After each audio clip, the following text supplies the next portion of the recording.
match is now officially a Judy Bagwell on a forklift match. I can see my fantasy, I'm so consumed in bed. What I see takes over me, I'm blind beyond repair. Happy New Year, everybody. Well, did we just become icons? We are. On a Forklift is and always has been for the gays. Everything's for the gays. For those not who in a bad way. It's just like in a facts way. For those who missed our last episode and wondering why Jeremiah is sitting right beneath me. Jeremiah, thank you for having us on. Thank you for. You're very welcome. Talk about it right now. Thank you for being on my podcast on a fork. Thank you. There you go. On a forklift. I appreciate it. You guys have been great. This is, of course, the last one we'll be doing this year. We're not doing an end of the year stream, guys, because I'm fucking tired and like it takes a lot to just take over a podcast in one night and now have to do the outro, but I'm gonna fucking do it. So, guys, Ethan, Clint, I want to thank you for being on my show. It's been great. I've, of course, been your host all year. Hasn't changed. This ain't new. You guys are used to this. Ain't that right? Reed and LTS in the chat. You know it is. Love you guys here every week. Good shit. All right, guys. You've all been great.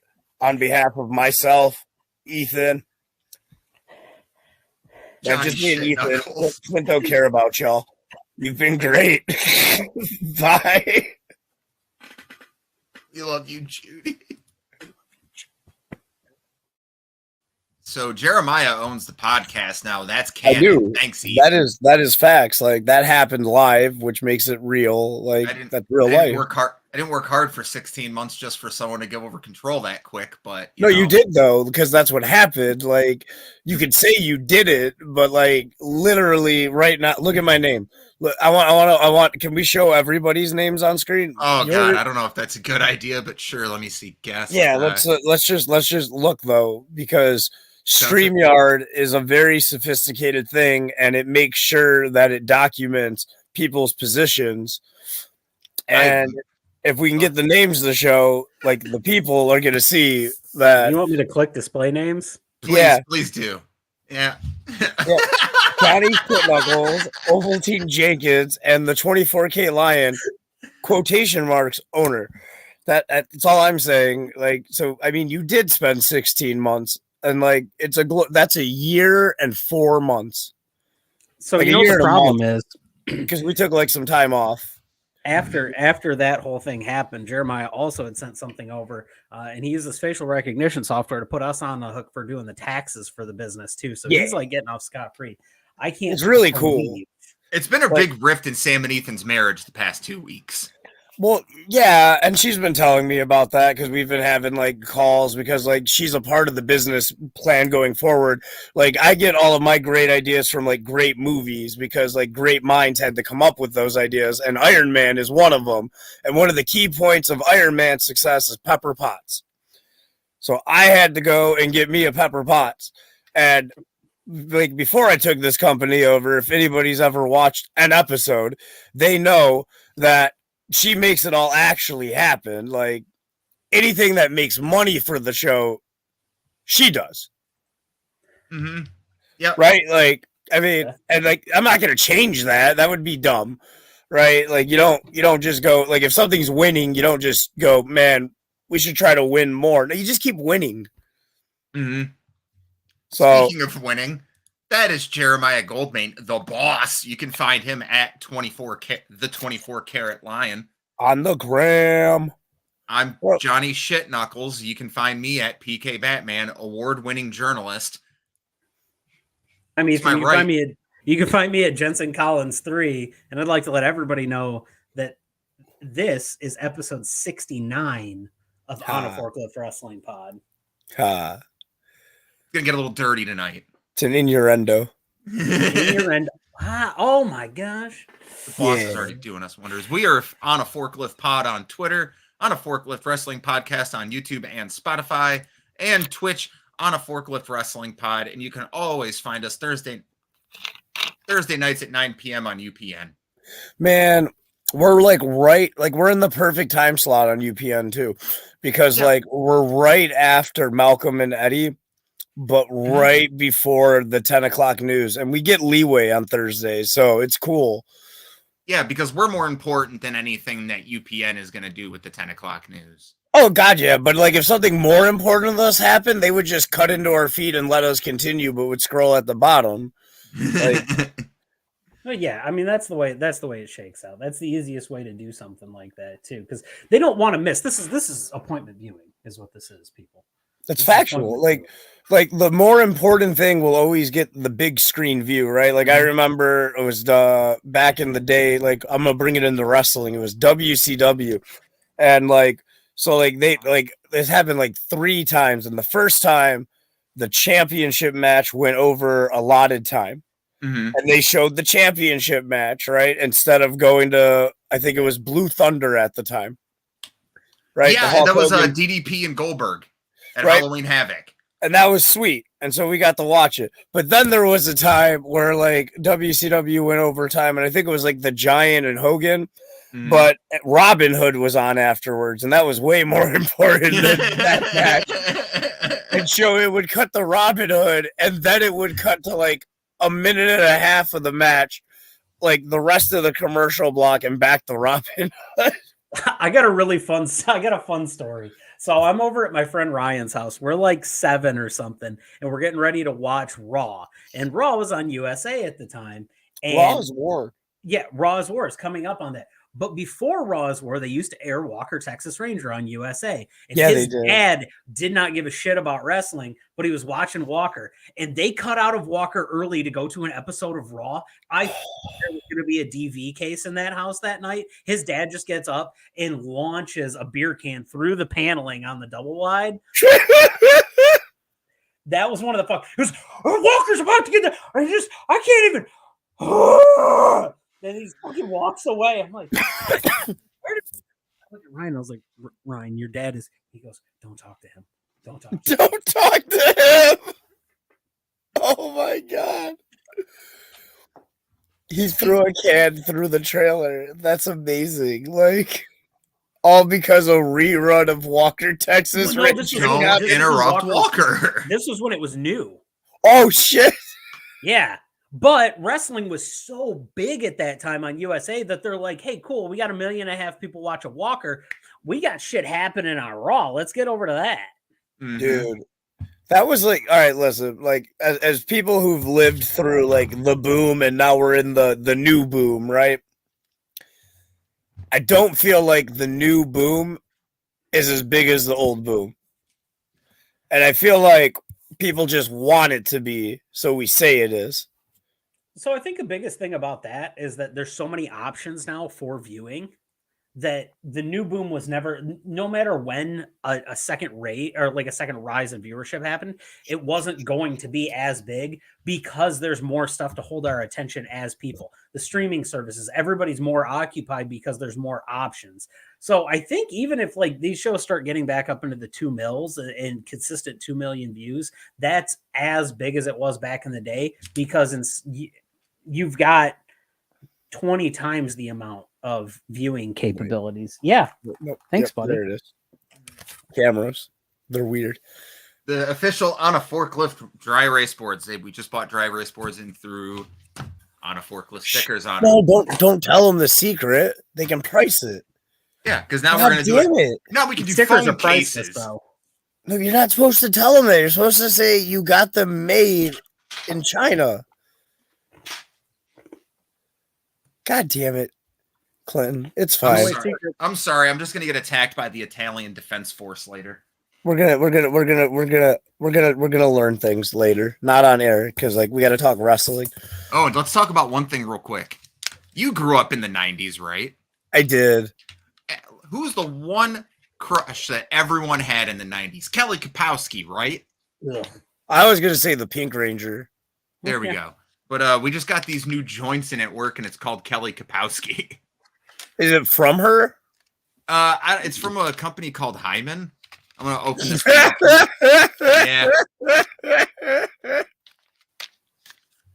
Let's open this bitch up real quick and see.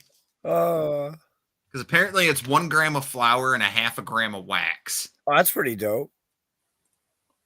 So when I started at my old job, that looks cool. The first day there, I did a thing we had a whiteboard when it walked in, and I worked with truck drivers. So I just wrote Kapowski and Bundy, and they would walk up and they would put a check mark next to it. And I'm proud to say that at the end of the day, Kelly Bundy beat out Kelly Kapowski because I just like my women with a little bit of trash. Bro, Kelly Bundy was hot. Yeah. But like low key, like even as a kid, man, I was into fucking Peg. Like I can't explain. Like I have a weird thing for like annoying voiced women, like the nanny. Goddamn, like that ASMR would be fantastic. Speaking of crushes, at the end of the show we have our draft, and tonight's draft, since it's episode 69, we're gonna do top 5 wrestling crushes. Man. Of all time. Of all time. Like, can you pick like eras of their being, or do you have to go with now? No, you can like what you remember them as. Okay. Like if you want to say 2001 that's still not good. Like for like one, like no, that you like, they're a murderer. Pop the era. They're a murderer now. Jimmy Snuka? No, Sonny. Oh. Like she's a murderer now. She ran over a Shawn dude. Michaels murdered that pussy too. So I mean, shut the fuck up. So did Ziggs. Man, happy New Year. Just pick up Sean Let's talk about because we're a wrestling podcast. Let's talk about the show that we went to. Jeremiah with another successful fucking show. Dog, the show was dope. Mm-hmm. Like I got hit again. I got fucking hit again. But it wasn't a machete. No, it wasn't. They were banned from ringside. They made that very well aware. They're banned at FU. We banned them. Like it takes a lot to ban something at FU, and like the machete had to get banned. Like that. I'm glad I could be that martyr for you. What a fantastic man! You had a hell of a fight. Your bar fight was fantastic. I got to watch it. I got to watch it on your Facebook feed after because I showed up late. I got whooped, man. that was. I thought he dodged that spear though.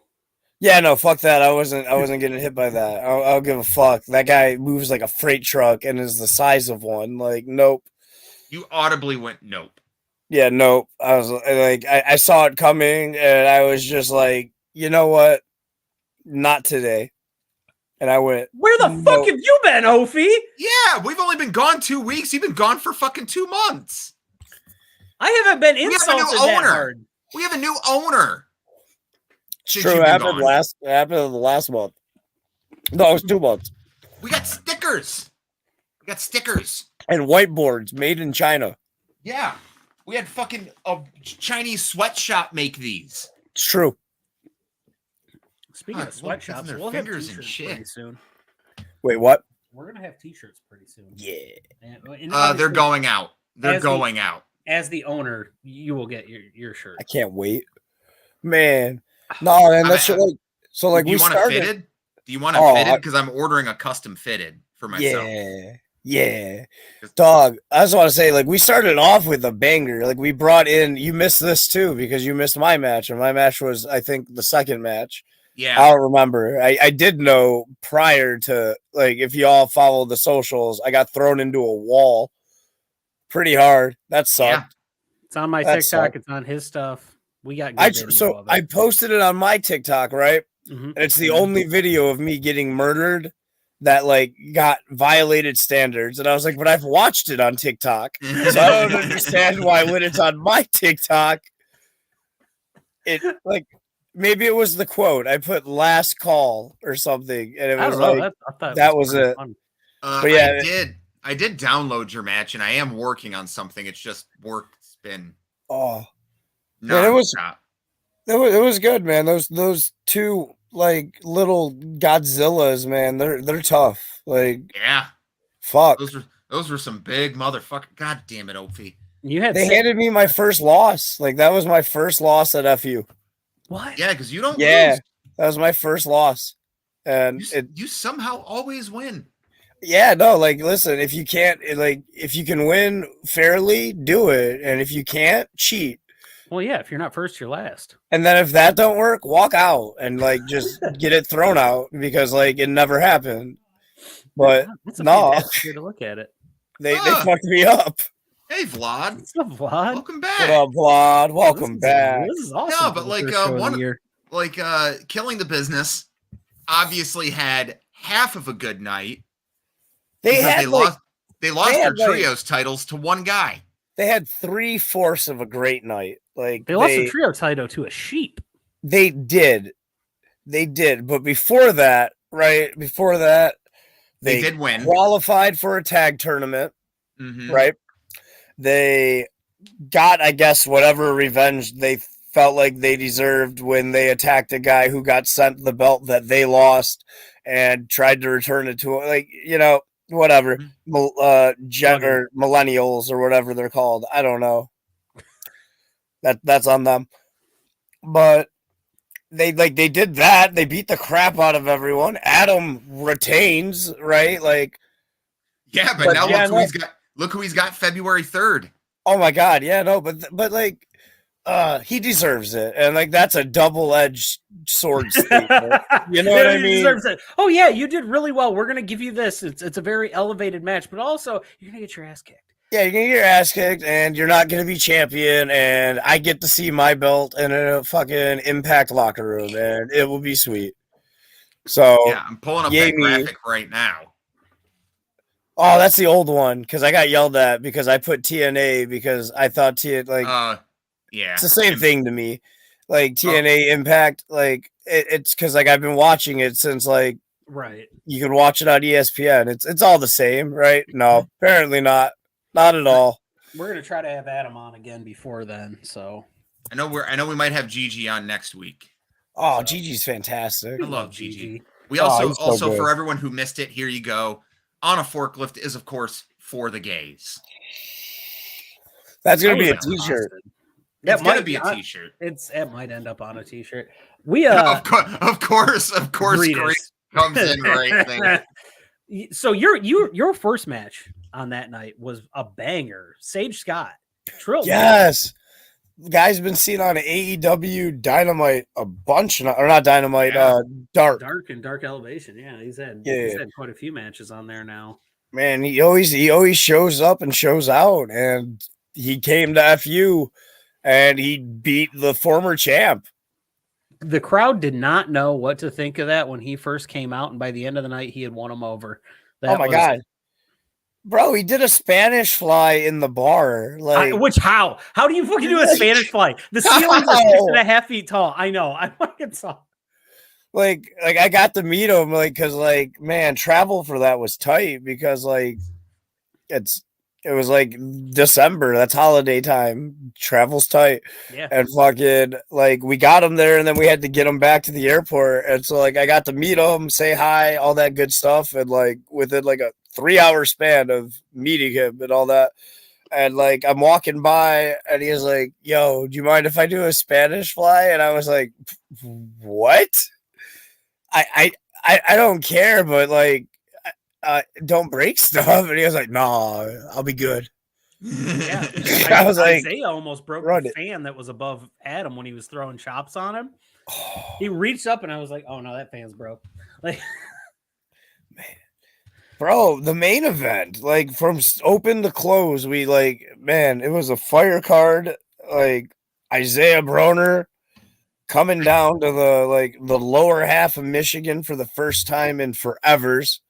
Mm-hmm. I can't believe Adam Wick won that match completely by himself with no help. Yeah, like completely fair, right? Like zero help, like all by himself. No help from the Peanut Gallery at all. Not all 4 members. No. No. There's one thing I desperately need to talk about when it comes to 4U wrestling, and that FU wrestling, and that is the banger themes. There was not one goddamn theme that missed that night. Man, It's so like our benefit is no, we do not. I don't even know what that is. I'm with the owner on this one. Ophi sad. I don't know what that is. It's a Viking game where you like build civilizations and shit. I don't got time for. But why wouldn't you play Civilization?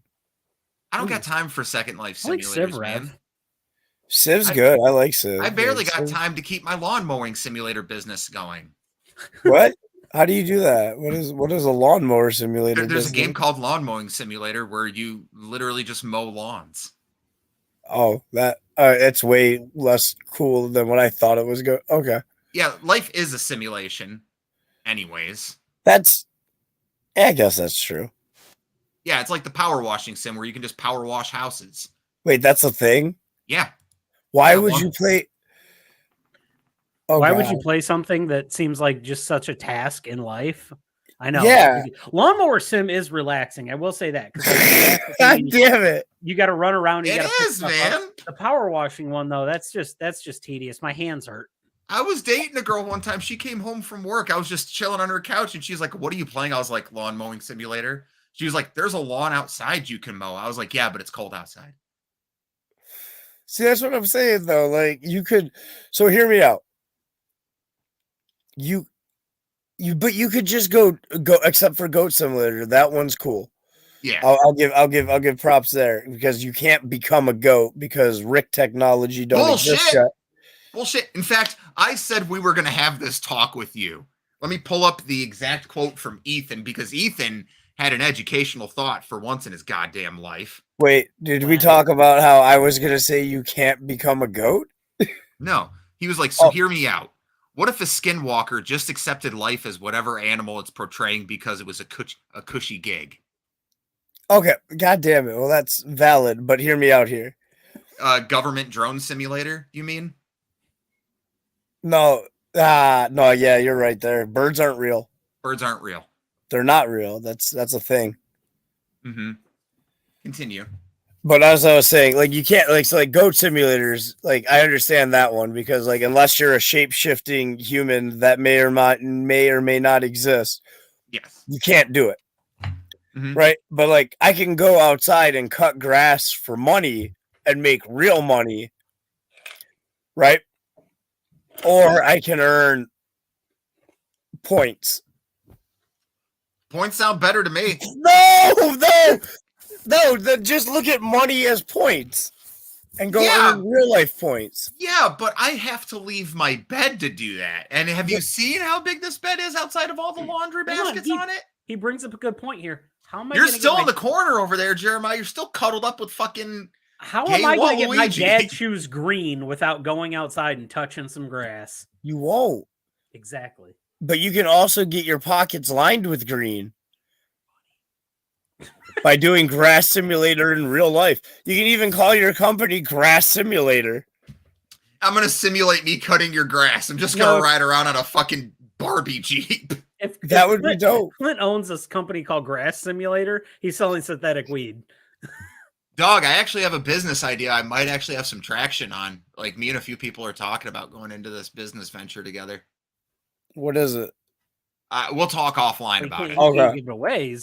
Oh, so look, he's trying to get another business. I am. Like, listen, I run great businesses. Like I could always do. Have you ever watched The League? That show on FX about the dudes? I love The League. I've watched the complete show. Are we going to just buy used names of NFL teams when they expire? We could do like Taco when he trimmed like pubic hair. I thought about it. We can call it Bodix.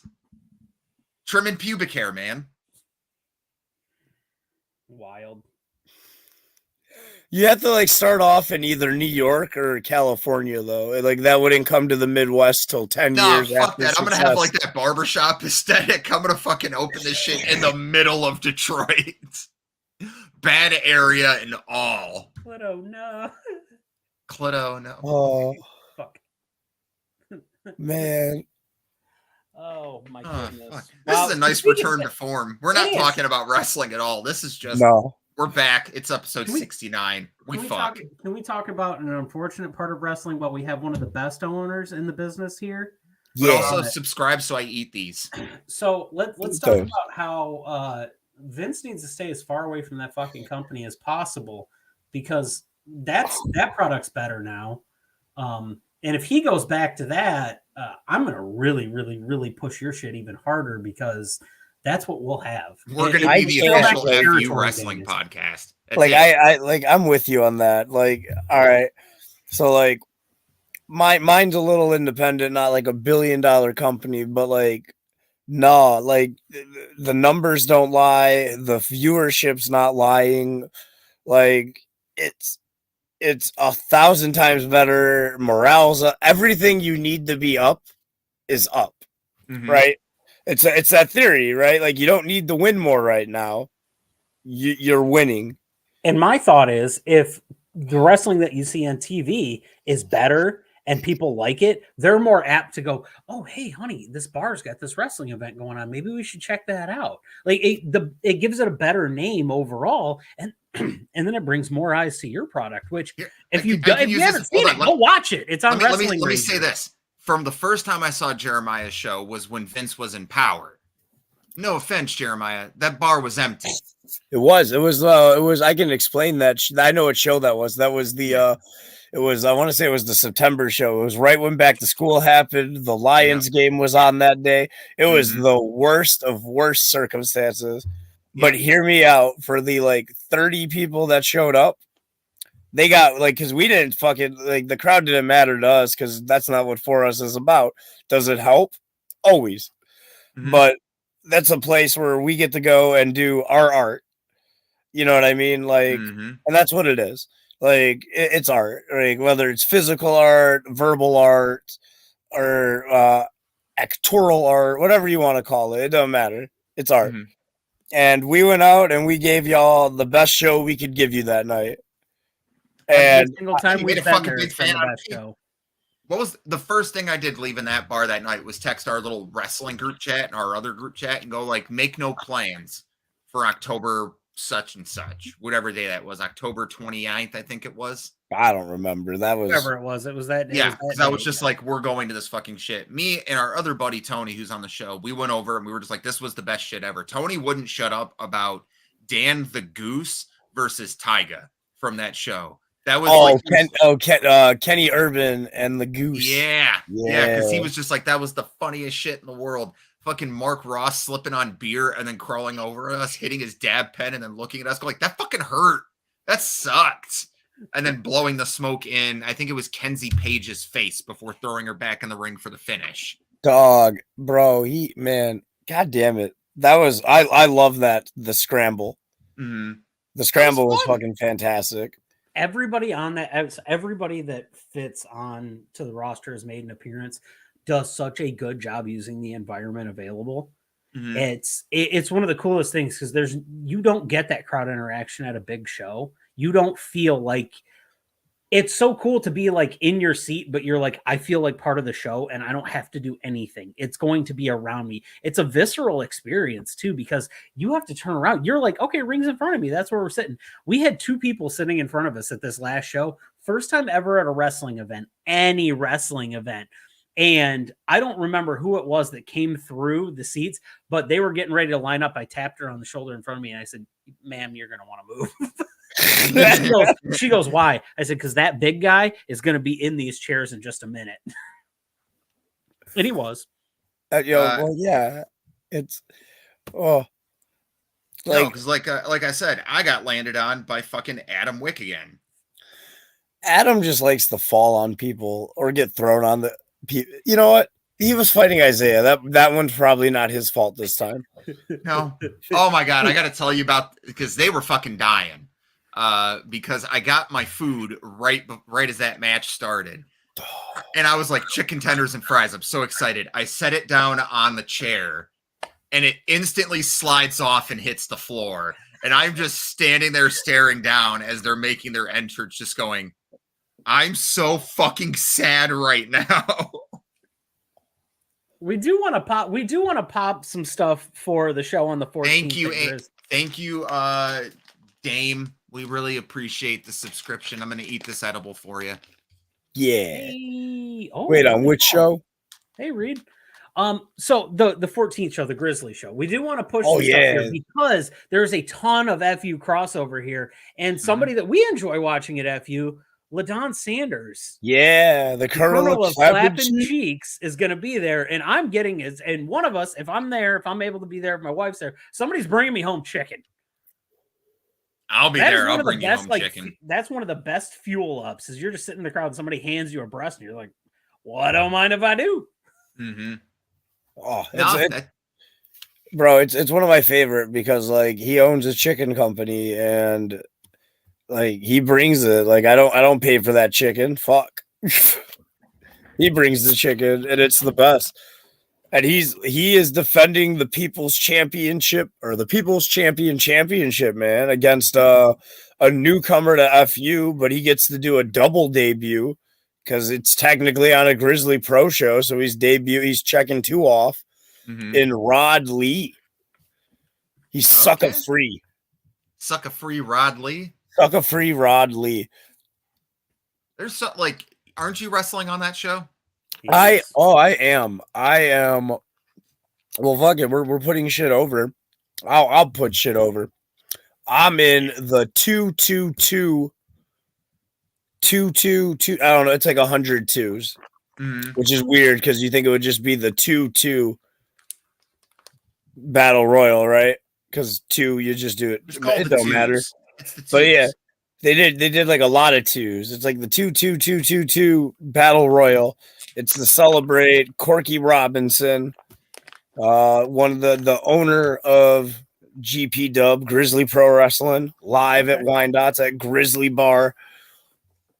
And I'm gonna be in this battle royal because we're excited for you. You are our pick, man. I'm gonna win it. Like, listen, I'm not gonna spoil anything, but I know I have the most important number in the battle royal. 69. Yes, in a 22-man battle royal, Clinton, I have number 69. No, you gotta have number 20. You got 21, don't you? I got a good one. I just know I have the most important number. No. Hey, everyone in the chat. What number do you think it is? It's 3 because he's doing it for Dale. Well, Amy's with me at least. Amy gets it. Mm-hmm. No, but I had a fucking blast at that show. Adam Wick did retain. He is defending against Trey Miguel at the next show, February 3rd, Renegades Bar on Ford Road in Garden City.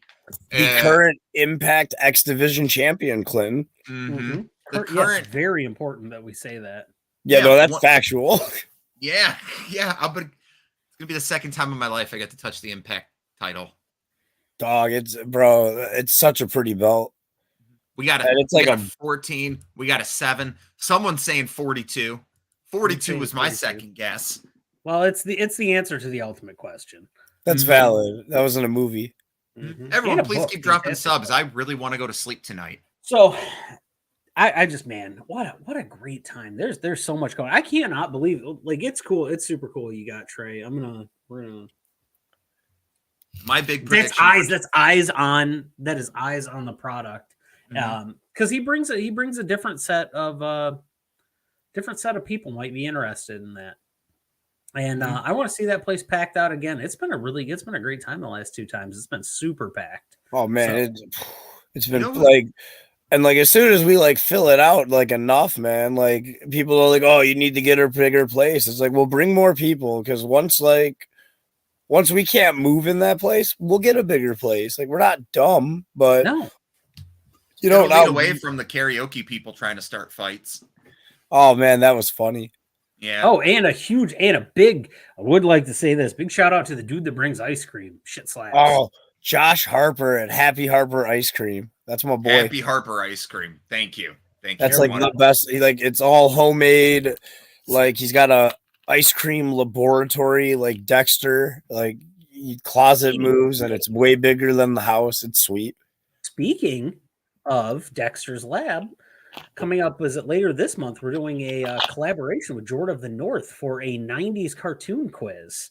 So yes, we are.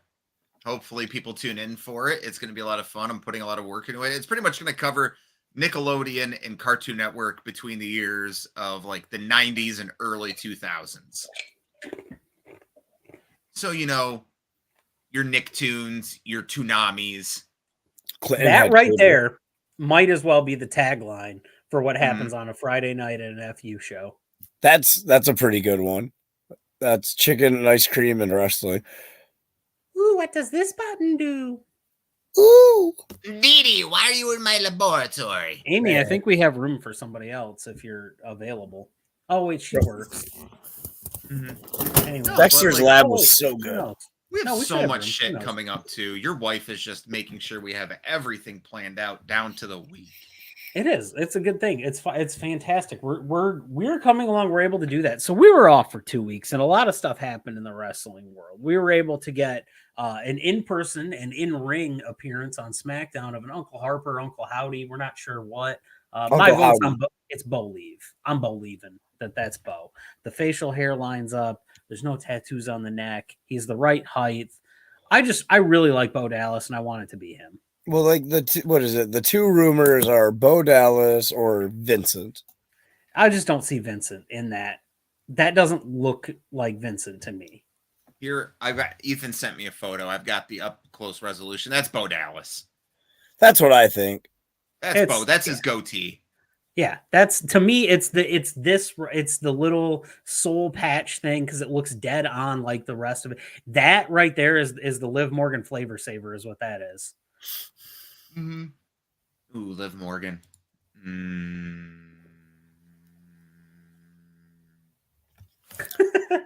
then we had this really big show over in the East called Wrestle Kingdom, where we had a decent sized debut. We had a contracted WWE wrestler on a New Japan show. I'm tired just thinking of that show. I stayed up all night watching it. Defending a belt, and then we've got we had two, I guess, a double main event. I thought the match that went on before the last match was a little bit better. A little bit better. Are you kidding me? I'm trying to just. Are you kidding me? I'm gonna Tarantino this shit. I'm gonna start at the end and work backwards. Let me stop you. Omega and Ospreay was so good that Okada and White had no fucking chance. There was absolutely no chance those two were going to outperform Ospreay and Omega. Omega giving one of the best heel performances. It's going to be hard to top this year. And him hate fucking the shit out of Ospreay for 40. That's going to be a hard match to top for match of the year. Unless those two go at it again at Forbidden Door and go a full hour, I don't see it being topped. So here's my statement on this, and this is why I think that this went a little bit backwards. I know that New Japan has a very set structure to their shows. They like to start out with one opening match, and then they go to a battle royal, and they have a very set structure to the shows.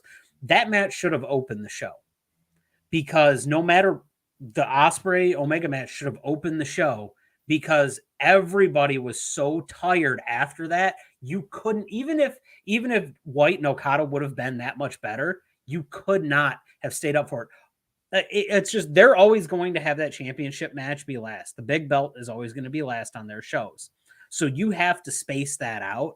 And if you wanted to kick that show off, that match, then the battle royal for people to catch their breath after that would have been perfect. Listen, the big killer there was putting those matches back to back. You're absolutely right.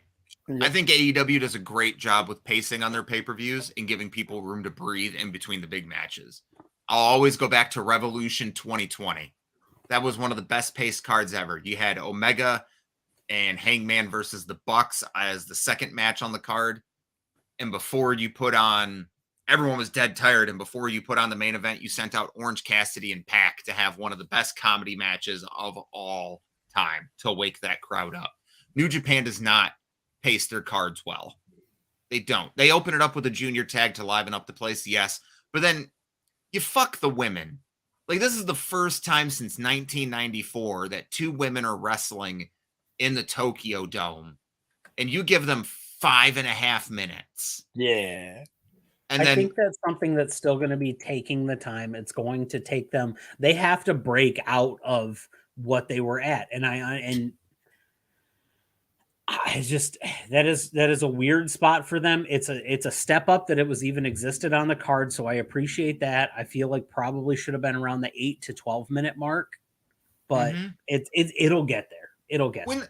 When Tam hit the fucking Steiner driver at 4 minutes, I was like, they're really not going to give this match more than 5 fucking minutes, and I was right, and I hate that. But then they gave Mercedes Moné. She came out, hit one of the worst DDTs I've ever seen in my life. God damn it. And if that DDT would have landed flush, that would have been a really, really good moment. But the problem with New Japan crowds right now is you can't tell what's hot or not because they have the law and rules in place that you can't audibly say shit. You have to be quiet. Man, bro.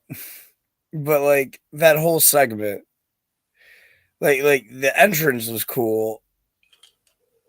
And then like it started, and then it was just ruined.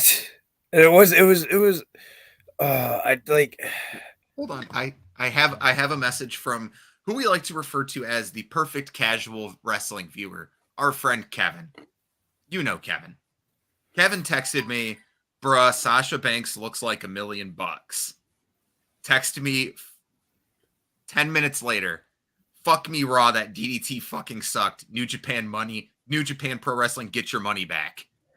Dog, the DDT was trash. Like, I didn't like the promo. No. I didn't like, she felt nervous. It felt she should have came out there, laid her out, and then held up the belt and left. Cut one of those backstage promos they do where they sit down at the table. Just be like, I'm coming after the belt on whatever, February 18th, I think it is. You and me, we're going to main event the show. The hair was amazing. The hair. Oh my God, chef's kiss, double chef's kiss. Like the outfit, the Tron, like all of that. All of it was money, and then that DDT happened. Oh, like because even the roll off was sweet. Like she rolled her off. I was like, oh shit, what's this? Oh no. She needs to get it more fluid with the roll-off flow down because she tried to roll her off and get her to stand and then hit the DDT, which I'm just like, why? Why not just hit the fucking DDT? You think making someone do a 180 and then DDTing them is going to fucking, like, don't get me wrong. I know submissions. I'm a jiu-jitsu practitioner. I know that shit. I don't know fucking fuck all about wrestling moves outside of the time I gave Ethan a one-wing angel on his wife's ottoman and we broke it. Oh damn, that happened. And my very long career as a backyard wrestler. Oof. So nothing. She has to be one of the most polarizing people in professional wrestling. I loved the boss, Sasha Banks. Like I was a huge fan. Like not gonna even like. Well, clearly, look, like you can tell, like you've met me. I love, like, she's a great talker. She's great in ring. Like, there was just a level of discomfort with that whole thing. Was it because it was her first time back in almost a year? Was it because she had friends in the audience? She wasn't familiar with the crowd. There wasn't that audible reaction. Maybe it's to a point where, like, if she is going to debut, and maybe it should have been over here first. So when she goes over there, she kind of knows what to expect from the stuff. The Tokyo Dome's huge though too. Like that's a lot of people, and it's a lot of people who don't make a lot of noise. Clinton's getting shit talked in the comments over here. Okay, so let me explain that story. I went to go pick up our friend down there. Her name is Amy. I went to go pick her up for an F5 one time, and when I threw her, she threw her whole body around and locked in an arm bar before she even hit the ground. And I just went, what the fuck happened? She doesn't have good bones. She needs new bones. She's having a no bones day. No bones day. That's what I need. It's Amy. We need those from you. We need a report in the morning. It's just you crumpled on a heap in the floor. It's Amy had a no bones day. Just saying. It's like Groundhog Day, except every day of the year. Oh man, what a great. So that moves into, I want to talk about the main event and then the Omega Ospreay match, because that's where we're going to focus most of our time. Yeah, go ahead and talk about the main event first. Muta, one thing I want to touch on, Muta gets his last, Keiji Muto gets his last Wrestle Kingdom. So it was the battle of the old guys. Not a horrible match, not bad. FTR lost the belts. It was an okay match. I thought the TJP match was better. I thought that junior match was better. But yeah, then we get to the main event and Death, Taxes, and Okada winning at Wrestle Kingdom. That's where that ends. And that's where I get kind of lost when New Japan does this. I know Okada's going to win that match. Like, he was going to take the belt off of Jay White. It was going to have, like, it's almost cyclical. They did everything so well on that pay-per-view to kind of reset themselves as a company, and then did one thing that is the exact same thing they do all the time. Jay White should have kept the belt. To me, he should have kept. Well, it's only because there's contract negotiations going on with Jay White right now, and he might be having an AJ Styles type outing. He might already. He's got a match coming up with Hikuleo, and loser leaves Japan. Yeah, and there's been big talks for about a year now of him either going to WWE or AEW, and if he can get out of New Japan quick enough, get to WWE, there's a surprise Rumble entrant. But he's already if he does that, he has to go to WWE, because at New Japan, he's already been on AEW. Mm-hmm.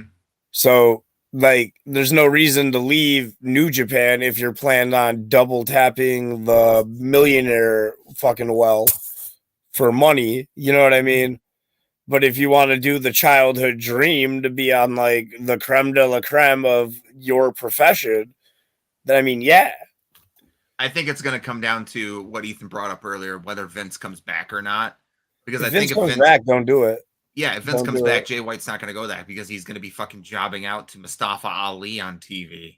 So on the positive side, there is some good news to touch on the Vince thing. There's a lot of legal ramifications. He hasn't paid any of the money back to the company. There's a lot of ways that they can block that from happening, but it is going to get ugly for a little bit. Anyway, that leads us in, before we get to New Year's Dash and some of this other stuff, the 40-minute clinic that was put on between Will Ospreay and Kenny Omega, and I still think the wrong guy won here. I like Kenny, but I think unless this is going to lead to Ospreay getting a big belt win in the U.S., Forbidden Door 2. That's the only thing I can see as to why you book it like this. My issue with this whole thing is that Kenny's in the middle of another storyline right now, and him winning this belt seems out of place and contradictory to that storyline. That's where I'm at with it. Otherwise, the match was fucking. If you haven't seen it, grab a bottle of Jergens, grab some Kleenex, and the fucking entrance alone, the Sephiroth entrance, the One Wing Angel music, it was fucking. Well, so what I was gonna say was, so this is wrestling. Technically, you can be in multiple storylines, right? Right. Each company's its own little metaverse, and the thing with yeah, he's in other storylines, but he's technically in this Ospreay storyline in the reality verse. Okay. You know what I mean? Through the social media, the commenting, the podcasts, all that stuff. So it's a transcending story. Right now, New Japan needed to bring eyes to their product again, and there was no bigger way to do that than putting a belt on Kenny Omega. That's fair. No bigger way, especially after a 40-minute clinic. No one's talked about a match in New Japan like this since Omega and Okada. Yeah, and that's bad. What you got, Reed? Seriously, when's the last time anyone has ever come up to you and just wanted to talk New Japan with you? It's been a while. It's because they haven't had Omega.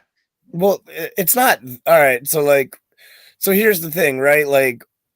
The product, it's starting to be geared towards American audiences, but we're not their money.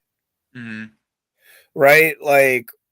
So to go back to the Okada match, right? Where me, an American wrestling viewer, right? Who grew up in the 90s, so I have now been warped to where I love the bad guys. Thank you, NWO and DX. You know what I mean? Right? I want Jay White to win, right? But in a country where they're more for the heroes and the classic telling of how a story goes, 1,000% Okada. Why? What?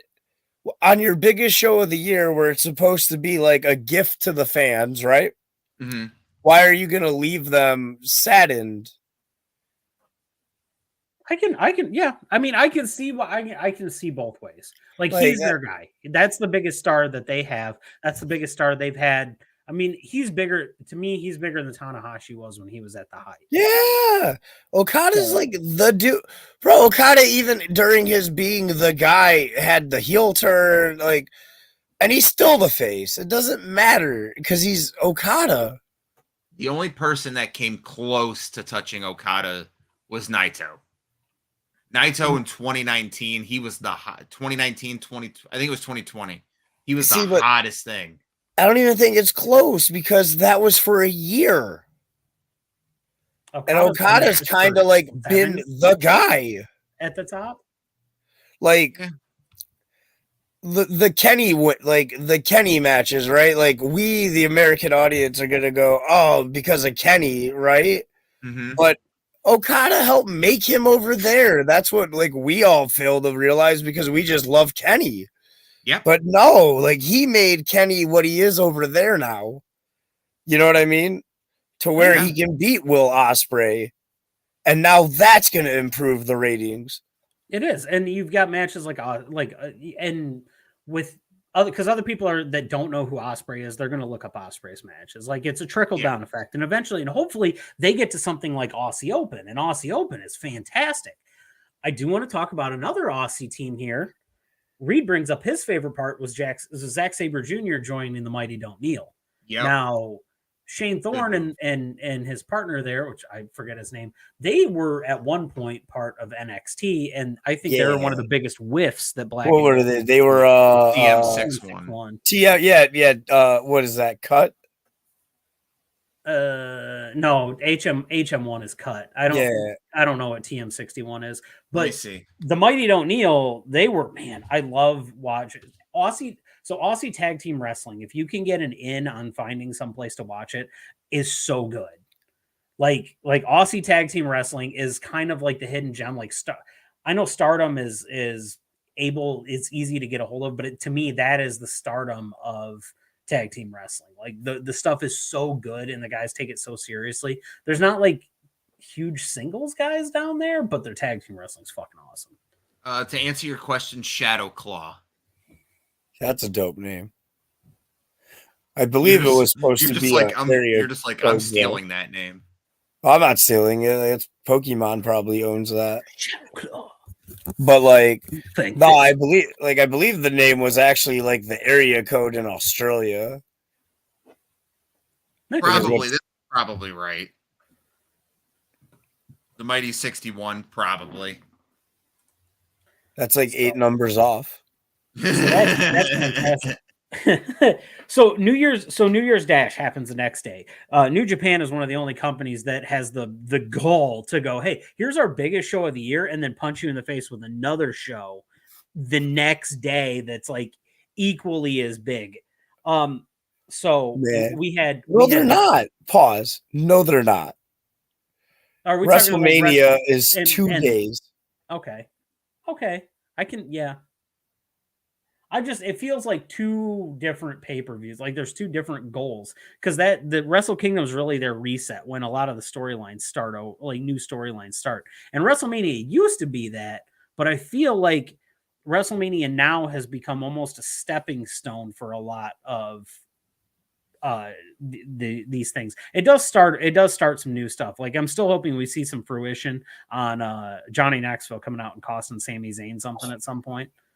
No, like, damn it. So, like, here's the issue, right? Like, when Zayn Knoxville happened, that was like the greatest, my favorite WrestleMania match ever. Like, goddamn, that match is fucking gold. But the problem is Sammy's doing so good right now and where he's at that it would just, I don't think it's right now. No, I don't think right now, but I want to see like 2 years later, I want to see payoff. Out of nowhere, the giant hand Sammy's walking backstage and the fucking hand comes out and slaps him. That would be hot. It's just Knoxville standing over him like, I didn't forget. This is a good summation of what New Year's Dash was. Stable was started. Young Lion was put in a stable. And Omega and Okada teamed up. Now, that is going to be one of the... Now, their opponents is Jeff Cobb and Aaron Henry. They... It's okay. Like, Jeff Cobb's a great wrestler. I will take nothing away from Jeff Cobb. He's Toward Islands, baby. Exceptionally impressive in the ring. But you were able to give me two former foes, like biggest foes, almost in the entire company. And probably the biggest rivalry that worldwide mattered for that company. Yeah, since like Inoki was feuding with people back in the day. Yeah. So modern era. And then, as Clint had mentioned already, just giving a quick rundown, because a lot of this stuff, unless you go and watch it, it's not super big deal. But the Bullet Club took out everybody's opponents, and Jay White has stated that he is going to take away Hikuleo's, I think he said moments and something like that. Anyway, loser leaves Japan match. This is going to lead into probably Jay White leaving, as Clint has already kind of skeletonized or outlined for us. The other big thing that happened out of New Japan before we move on to Raw was Shingo is now going to challenge Okada for the belt. So good. Shingo's the best. Clint is a big Shingo Takagi guy. I love that lariat. I think his lariat is better than Okada's. I know what's that pimp guy's name? The new one, not the Bullet Club pimp guy. Or the old Bullet Club pimp guy, but the new one, God damn it, I can't think of his name. What? Oh, there was the old one was Fale, right? No. The other guy, LP. There's a guy. The old one doesn't matter. There's a guy currently in New Japan, I believe it is, and it's he's like a sleazeball dude, like with the ladies and shit. Sonny Ono. No, I'm kidding. No. I'm gonna start shit if I talk shit about Sonny Ono somehow. I'm literally Googling New Japan Pro Wrestling pimp. He's gonna come up with something. Clint's not over there doing that. No, he's just Googling photos of Peter. It's just a bunch of photos of Takahashi.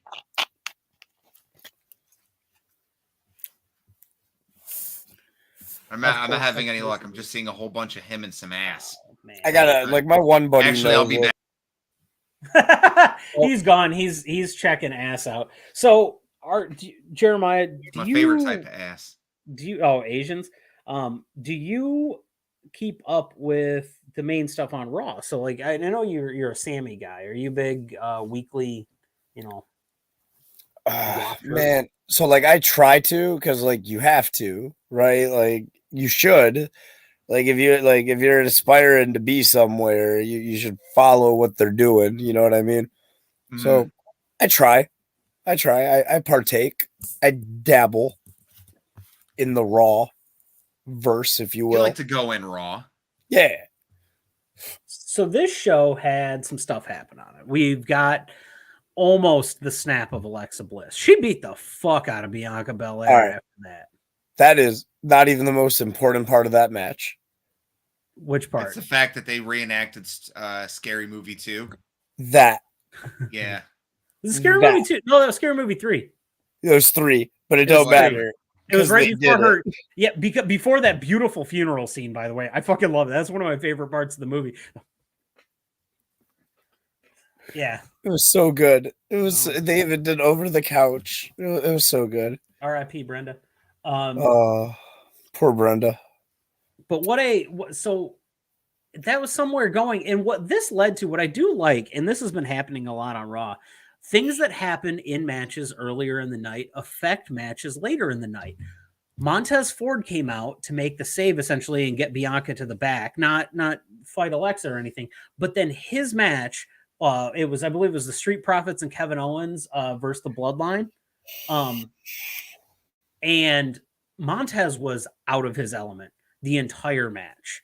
He was not into it. He was very distant to a point where Owens had to give him one of the hardest tags I have ever seen to get him into the ring. And they still lost, but I like that. It's a progressive storyline and it weaves everything together. It's making the Bray stuff feel more important because at some point now you're going to go, okay, it wouldn't be weird if Montez was to attack Bray because of, hey, you fucked up my match with my lady here.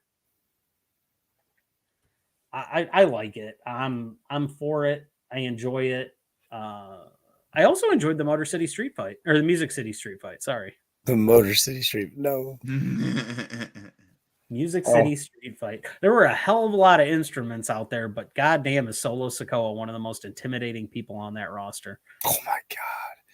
Bro, the call up for him has been amazing. So good. I just the Samoan Spike. Bringing the Samoan Spike back is one of the coolest things. Nod to Umaga, who should have got a world title run. Didn't, fell short, unfortunately, RIP. And he's the only person that you look at the name and you always look at people's nicknames and you go, okay, Jeremiah, clearly you're the 24 karat line. You've got the mane, you're golden, you're exuberant. That's the kind of person you are, and it fits. But a lot of these people, the name is either derivative of just how they look, not really of their personality. When his shit says Street Champ, I fucking believe it. That's a dude I don't want to meet in a fucking dark alley. Nope. That's not a dude I want to meet in a Waffle House. Speaking of my God, insane places. Oh my God, that chair. Oh my God. I don't even know what you're going to talk about because it's the greatest thing ever. Like, everything in wrestling was dope, but like I saw a cut of that with the Avengers music and it was better than all of Wrestle Kingdom. I've watched it on repeat way more times and we'll probably watch it a lot more times. It's the bring it on and then it's the fucking chair slap and the bring it on. Like come on, I got more than that. She didn't even slap it, by the way. Her arm hooked in, she caught it and threw it down. Yep. Oh my God. That's not her first rodeo. She talks to the cops when people show up. Don't fuck with a white person working in a Waffle House. It's not a white person in a Waffle House. It's any Waffle House employee on the night shift. It's the night shift Waffle. Listen, if you put that on your job app, you're qualified for Blackwater. Like, like that's legit. I was at a show the other day and like I was stoned and like they were setting it up and stuff and like I was just being stoned and we were talking and that got brought up because goddamn, like I said, it's one of the greatest things ever. Yeah. And I have a new deathmatch character idea. Not me because I'm me, but for anybody who's looking to break out into the scene but maybe needs a little help. The Waffle House Warrior. Listen, that girl can show up to any event and go over right now. You work the night shift. You have like you can serve up an ass whooping, smothered, covered, diced, sliced. Hear me out. Hear me out. I'm looking up Waffle House. Hold on, right Ethan. now. Shut up. All you got to do is apply for a job, get the uniform, and quit. Like it's really not hard to get gear. Like they show up to every show. They're the first match because they're just like, I have to be the first. They got to get to their shift because I got to get to my shift, and they got to get to their shift. The person. They squash and they're a the badass. Person. Every time they squash the person, and then they instantly leave. Gotta go, and they come out to like one of the best song on the Waffle House jukebox. Like they got some good ones. I have a Waffle House story of that puts this. It's 2008. I'm in Covington, Kentucky. So I'm on my way down to North Carolina to drop some shit off. We had a vehicle issue. That's because you don't enjoy things. We had a vehicle issue and we were staring in the Holiday Inn across. So Covington is right when exactly. Breakfast at Tiffany's. That'd be a great song. I'm sorry, what was that, Ethan? I'm sorry, what was that? Did you say breast fist? Breast fist. Shut up. Breast fist. I daried that one. So there is a Waffle House directly under the bridge when you leave Cincinnati and go into Kentucky. We were at the Holiday Inn across the street. We walk over to the Waffle House. It's like, I don't know, 2:10 in the morning. I watched a dude walk in, reach over the counter, hit the button on the cash register to open it up and pull. And I kid you not, this guy was flipping a fucking burger, reaches down, grabs another spatula, and just whack, without looking, smacks the dude's hands, flips the burger, turns around and goes, leave. And this guy just picks his hand up, no cash in it whatsoever. And that guy just takes the spatula, shuts the drawer, and puts it back in his belt and goes. And I'm like, he has a spatula specifically on hand to stop people from stealing shit. God damn. Oh my God. He comes out to pour sugar on me by Warrant or whatever. Def Leppard. Oh my God. I'm calling the wife. Holy shit. Yeah. What kind of egregious fucking error did you? Okay, because he won't shut up if I don't do that. Okay. Here's the idea. They come out to that, but their song, instead of pour some sugar on me, it's pour some, and it's just him dubbing over it going, syrup on me. Oh, man. I just really want someone to dub over anything with just like the most mundane, like syrup. We are really workshopping that. So there is something else really important that happened on Raw on Monday before we get into Dynamite from last night. Seth Rollins' knee injury. That's big. That's big. AJ Styles is out for Mania. Mm-hmm. That is big going into a season. There is some stars to be made then. So there are, but Cody's coming. You know what I mean? Like there are, but there aren't. Right. Cody is coming. But like they're doing a really good job of like, so like they're doing what AEW tried to do, but like correctly. Whereas they're bringing in a lot of talent, but they're debuting it and keeping it relevant. Whereas like AEW, like it's like, Raw, we got this new toy. Oh shit, next week we shined a better toy. Now we forgot about the other toys. Like, where's Miro? That's not on TV having 4 matches in 2022. Everybody's been asking where Miro is. We want to know where Miro is. Like there's just a lot of where's people in that company because the problem is there's a lot of people in that company. And like I don't know, and then you have another company within that company. You do. With and its own roster. And there's nothing to do. Like it's why I just want to cover Michigan-based wrestling nowadays. It's too much. It's a lot. Like oh man. And then like the problem with like Dark and Elevation and Rampage is just an extra hour of the main show on a Friday. Mm-hmm. It's all the shit they didn't want to put on the main show. Yep. And that, but like Elevation and Dark, right? Like as an indie guy, are amazing because it's a place where we get the showcase on a higher scale and a higher level, but it's not really doing the same for that extended roster that they're trying to build up. Like, I don't want to like shit on myself, right? But like beating me isn't going to do the same for like a Miro on a Tuesday on YouTube as like you beating you versus anybody on a Wednesday. No, but it gives you an opportunity. So you've now had three different people that have been on AEW Dark on the show. So you've had Isaiah Broner has been on Dark, Sage Scott has been on Dark, and then Facade, right? Yep, we've also had Jason Hotch. Jason Hotch actually been Hotch on. is on Impact now, and that's my bad. I'm sorry. I was speaking of the shows that I have been to so far, but he's also been on AEW Dark, and I believe it was the AEW The Show. I think he was in a match, tag match, right? I think so. Yeah, I think it was only a squash, but still, that's eyes. It's eyes on your product. It's eyes on your art. Mm-hmm. So all it takes is one guy to the right guy, the right person. Oh, you know, we've had we have people who are doing things like on this show. Like we have like people like my inbox is full of people wanting to get on the show. Like I don't know, like people see the product. Like you know, like everybody always goes, "Oh, you never know who's watching," right? And like when you're young, you're like, "Oh, they're just saying that," but like no, it's factual. Mm-hmm. It's true. Like people like in this business know people in this business that you may never think they would know, but they do. It is. It's crazy. It's insane how many people know that. So we go into Dynamite. Speaking of that, Dynamite's got a new theme, like new set, right? So that's cool. Kind of American Gladiator style. I'm digging it though. I'm fine with it. Same theme song, just kind of got away from the color splash stuff. We start this show off with, I think, one of the best ways to do it with a Ricky Starks victory over Chris Jericho. That's the right call. Thank goodness Chris Jericho did not start this year off with the win. And it's nothing against him, but Ricky's the guy.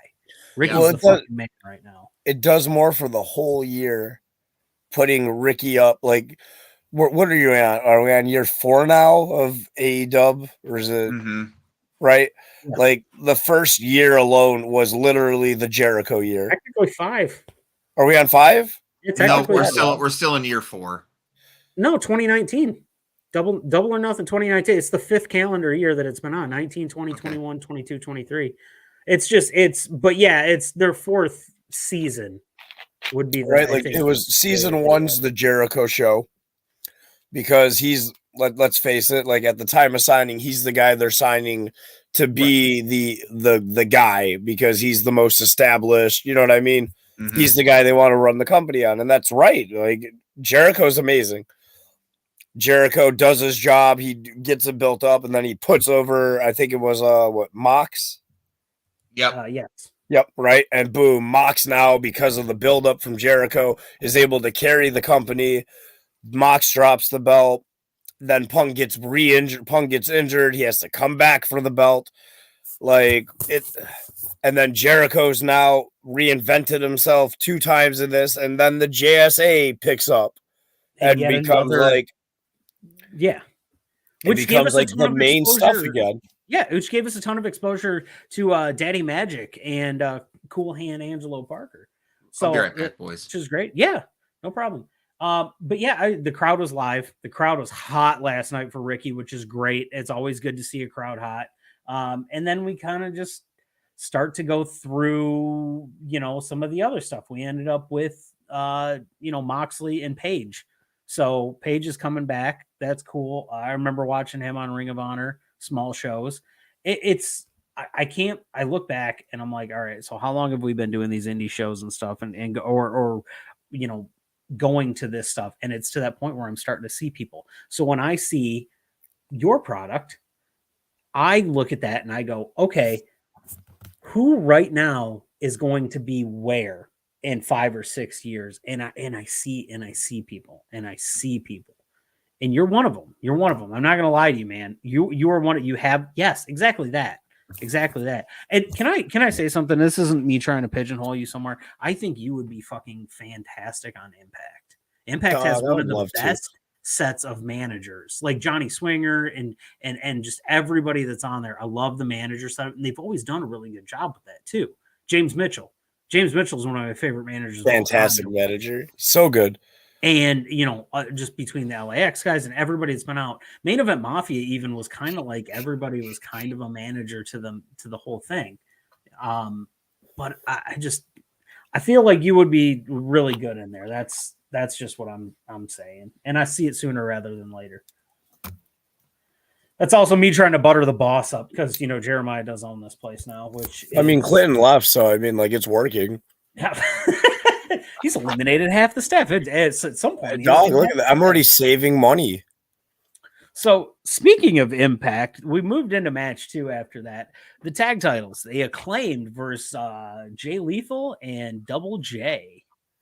So what a wild world. 2023, and I'm watching a pretty well in shape Slapnuts be on television.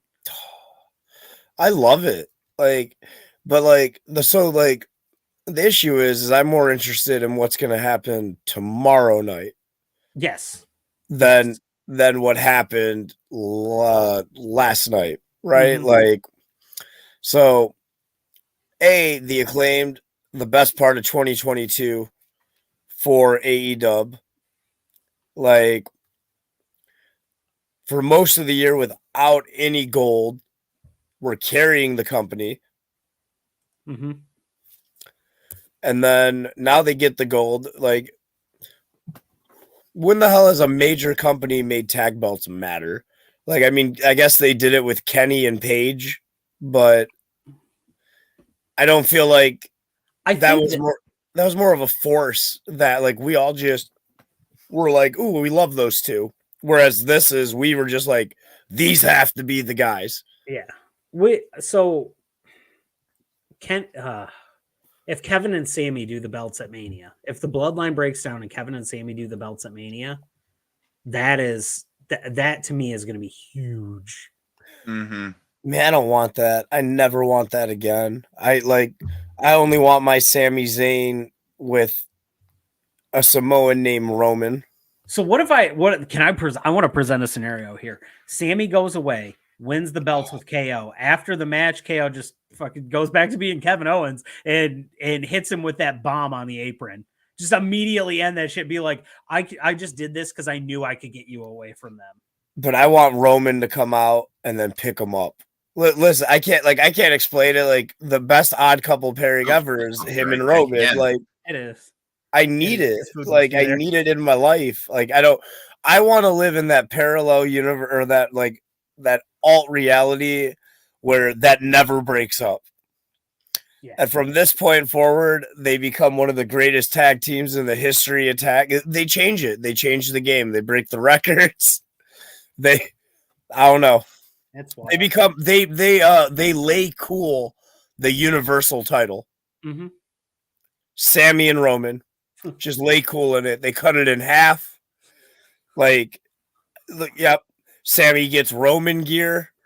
But I'm telling you, like he starts wearing the yes. He shaves his. Oh god, he's got to do the same thing. You know what I love? Oh. And he just wants to be Roman. Backstage segment, he's getting a Samoan tattoo, but when they look closer to it, it's not actually like the basket weave like the Peloponnesian tattoos are. It's like this. It's little checkerboard. He's like, but yeah, it's totally some lady giving him a henna, and then so he just comes out to the ring with it for that. Oh man, that is just it's fantastic. We do so, man. I love it. Well, I'm saying it's gold, and Sammy could do it. Yeah, he could. He has, as they say in the biz, range. The chops. Oh God, he's got. That's why I have the Sami Zayn and the Zaniacs. This is old school. This is black and gold NXT. Shit, he's been on the main roster since like 2016. Eternity, man, bro. So he made his debut right on the main roster against a one Jonathan Cena. Mm-hmm. Jonathan Anthony Felix Cena. Right. Kevin Owens made his main roster debut against a one Jonathan Felix Cena. Mm-hmm. Right. Roman Reigns, if I'm not mistaken, made powerbomb. Didn't they powerbomb John Felix Cena? Yeah. All of them made their debut against John Felix Cena. And people say that Cena buries people. And then my man got to have a match with all of them. Mm-hmm. My food finally got here. I kind of figured that was what was happening. So I have legit. I shit you not. I woke up at 1:15 today, and I went to work. Homegirl brought me some like nuggies and fries from Wendy's, but that tied me over for like an hour. I work around pot all day. And it smells like I get the munchies just being at work, smelling shit.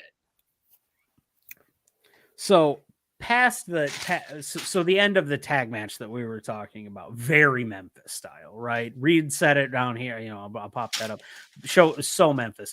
That was a Jerry Jarrett match, if I've ever seen one. He channeled his dad to write that match, and I think Bowens and Caster loved it. Oh God, yeah. Bro, Memphis style is amazing. I love Memphis style. So like, theatric. It's wrestling. We go into an interview. It's Tony Schiavone, Britt Baker, Jamie Hayter. Jamie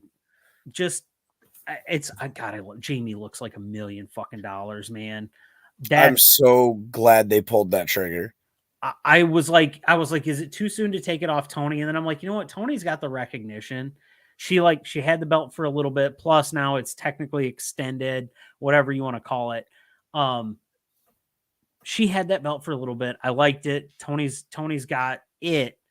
but Jamie needed the belt. That's one of those ones where you look at somebody and you're like, they need something to get them over, something to get the eyes on them. And I hope she just skyrockets with it. I love her in rework. So like she was right there, right? Like before she got it. Yeah. Like the the 4-way. The fans wanted her to get it.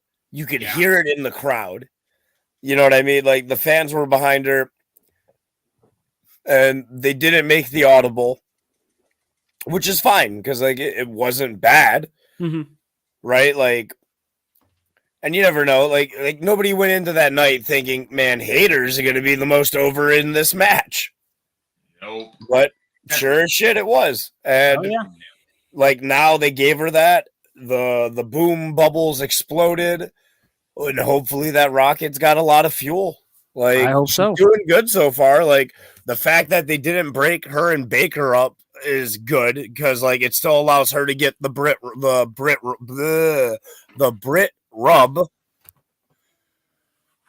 That was one of the ones that Brit's over without a title. Brit's just she's kind of past that for a minute. There'll be the dip and she'll need it to get back up or chase it or whatever. That is, I will say I was not a proponent of keeping them together, and I'm glad I'm wrong.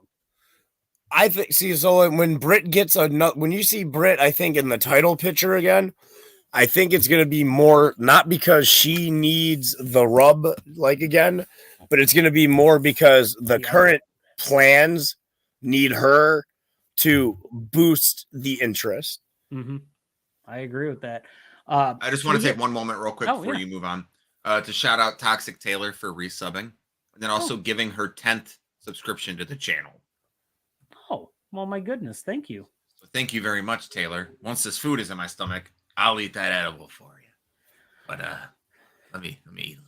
Holy cow, 10th. That is nuts. So after that, we get a very Bryan Danielson comes out. He's hot as ever. Bryan is hot. Water is wet. You know what I mean? We love you too, Taylor. And he goes against Tony Nese. You got the Tony Nese, Josh Woods thing, which once again, Ring of Honor tag team. Those guys are really going to be really good together, but they don't need to be on Dynamite. I think you could have put somebody else in this spot than Tony Nese.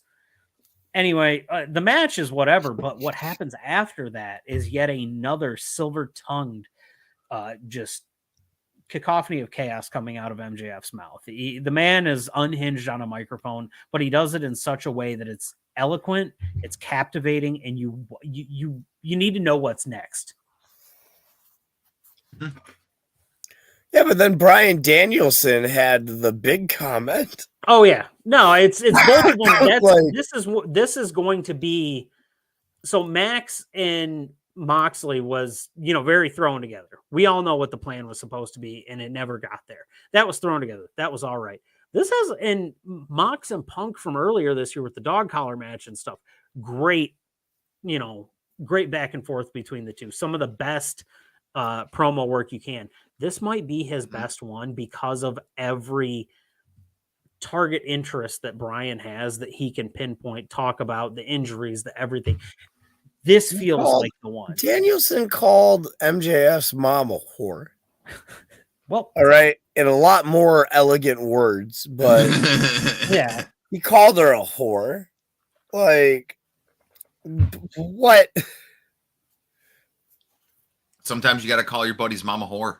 My friends call my mom a whore all the time. Yeah, good reason. But he just, to come out. The other thing that gets me is he came out. Oh shit! Did your other food arrive? No, we just got raided by Jord of the North. Well, this is hi everyone. Hello, viewers. We always enjoy this. Let's talk about the fact she is. Amy knows. Yeah, my food's right there. I was so hungry. Hungry. Everyone Speaking who hasn't been to the I got channel a before, ring light now. So. Right down here, Jeremiah Goldman. He's our new boss. For everyone jumping in. Wow, thank you, Jord. We appreciate you. Thank you, buddy. So we're talking about this. So Eric Bischoff got name dropped on AEW, which has happened before. Jim Cornette got name dropped on AEW, and Disco Inferno. Jesus. I'm going to start that fight on Twitter, and I'm going to lose, and I don't care. It's happening. Love DI. I talk the maddest shit to him, and I know I he'll hate never Disco see it. Inferno. I love him. He's the best. Everything. It's crazy. Anyway, but he did say that Brian was like, if Lance Storm and Dean Malenko had a child, and then I'm just thinking about like how squinted that child's eyes would be and how intense it would come out looking. Like two of the most just no emotion, no smiles. But we get into a pretty fun tag match after that, where we had AR Fox versus Swerve, and these guys are two legends of the scene. And Swerve was in his hometown too. So I saw the winner, and I'm happy about it. I like it. AR Fox is doing the best work, and there's a couple of guys he's going to do some fantastic stuff. Oh, you're lagging so bad. Who? Ethan. Am I? Yeah. Oh, yeah, we're looking grody. Yeah, you are. Let me move out of this and get back in. Love you, George. You're okay, George. I always am gonna invite you because I love you. Man. But the AR Fox and Swerve match was the only match I watched on Dynamite this week. I was a little bit busy. Never mind. I did watch the Darby Allin TNT title match. Bro, I love. Yeah, it's Swerve right now who's got the new monster people, right? Like the little Brock Lesnar and then the big tatted up monster guy. Mm-hmm.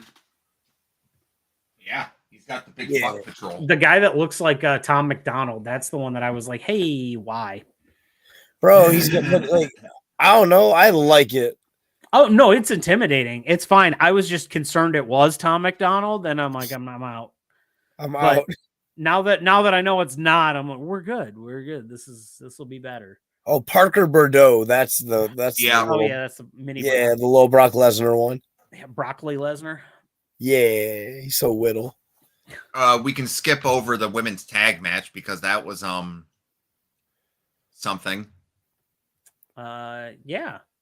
I was just going to talk about how the Guns decided to have a funeral for FTR when they're not even in the country. My God, that was so really bad funny tonight. That was hilarious. The shirt, how big his shirt was. I thought he was going to sail away. Listen, I enjoyed that because that was probably the best work out of the Guns ever. Period. It was like the most carrot. I don't know. I enjoy. I was like, oh, look at them. Kiera Hogan came out. And I was Kiera Hogan, Sky Blue. Spoilers, they may be on a list later. Ethan.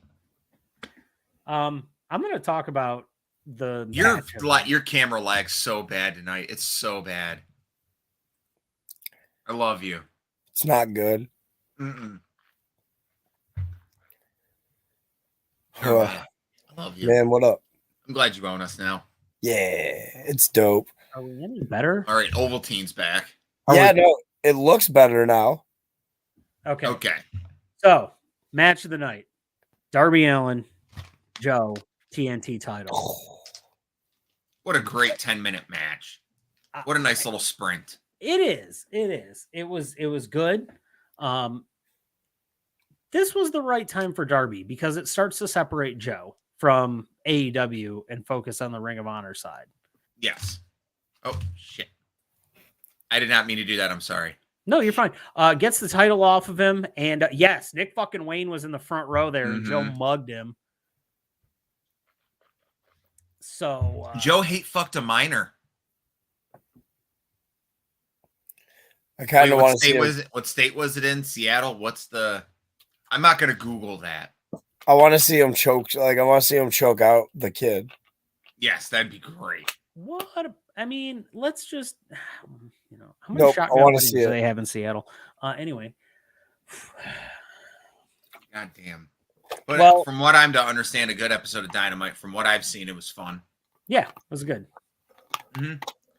And let's go into the fun part because we're about an hour and a half into this.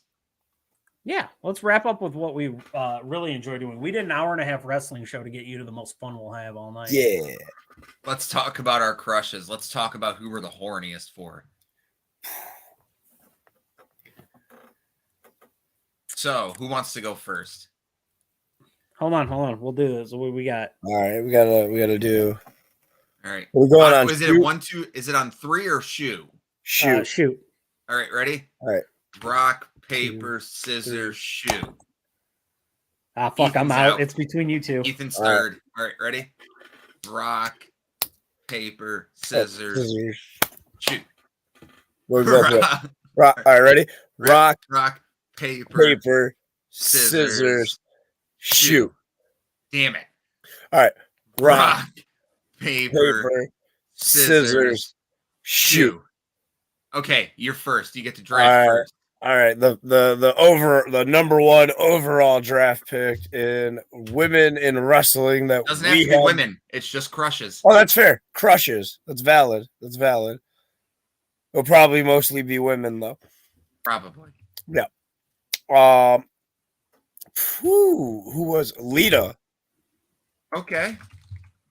Yeah. Solid pick. Yeah. No. Yep. Mm-hmm. I mean, thong underwear every week. Every week. This is going to come as no surprise to Ethan. My number one wrestling crush is Io Shirai. Or Io Sky now. It's Io Sky. Yeah, Io Sky's. I love that woman. She could fucking murder me. Ethan, are you going to say who I think you're going to say for number one? Tenille? Yeah. Who? Yeah, Tenille Dashwood? Yeah. I love the Aussie babes. Fair. Let's see. I'll go. It was the sunglasses, the black lipstick, and the little short gloves for me. Basically, any bald dude I'd pick up at a gay bar, but, in a woman form. Where's the Rob Halford looking motherfucker? And everybody just goes, where? It's all of us. Ethan with the longest name on the list so far. Man. Go ahead. Fuck. Let's say, man, we're going to go like modern era right now. We'll go Gigi Dolan. Okay. So you're into business ventures. You want to open a bakery? What? Why? Because that's some fucking cake. Oh my God, man. Like, dog. The hair too. I like cool alt-colored hair. It's all.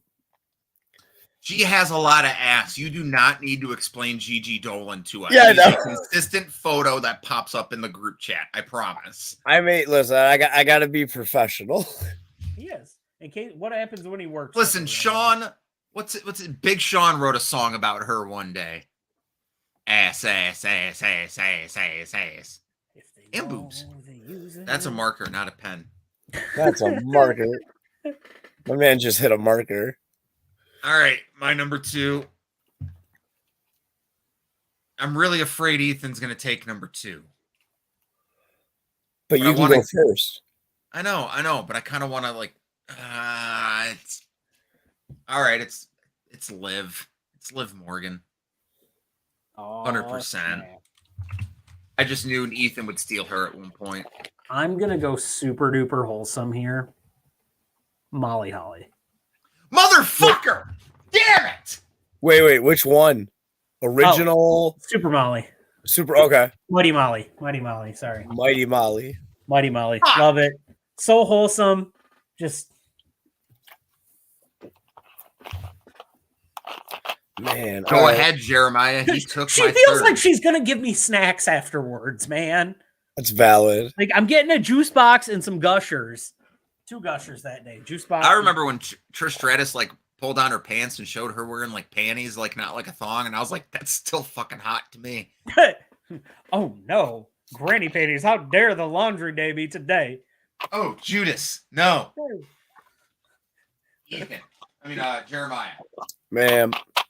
So I'm going to stay in the modern era right now, and I'm going to go back to NXT. And I don't know. I'm going to stay in the pastry section, and I'm going to go Nikita Lyons. Oh, MAGA the Stallion. Whatever. Mm-hmm. The body is impressive on it. Dog. That's some commitment right there. That takes some. Like even if it doesn't take some work, it still takes some work. Oh my God, yeah. Like, no, you go, girl. You flaunt what you got because you earned it.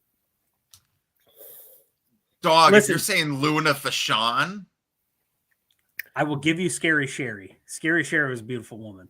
And Kylie Ray is definitely up there. I'm pretty sure she's going to be in Ethan's top 5. No. Said no. No. My number 3, I'm going to go.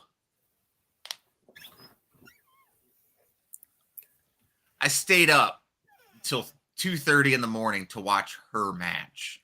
It's Kairi Sane. You're going to see a theme in my women, I promise you. Yeah. They're all high flyers. Yeah. Sure. Yeah, they're all high flyers. They're all high flyers. Yeah. Oh, yeah. My God. Ethan, go ahead. God